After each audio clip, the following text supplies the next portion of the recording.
Firmware upgrade.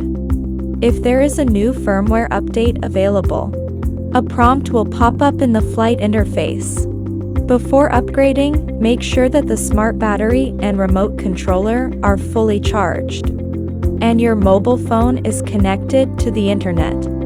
Tap the upgrade button as prompted.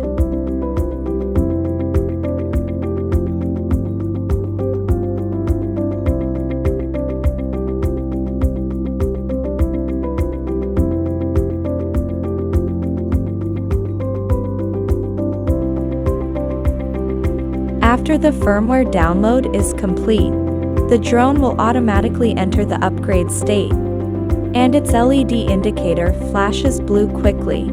Do not operate the drone or the remote controller during the upgrade. After the upgrade is complete, the drone and remote controller may automatically power off. Restart the device for use.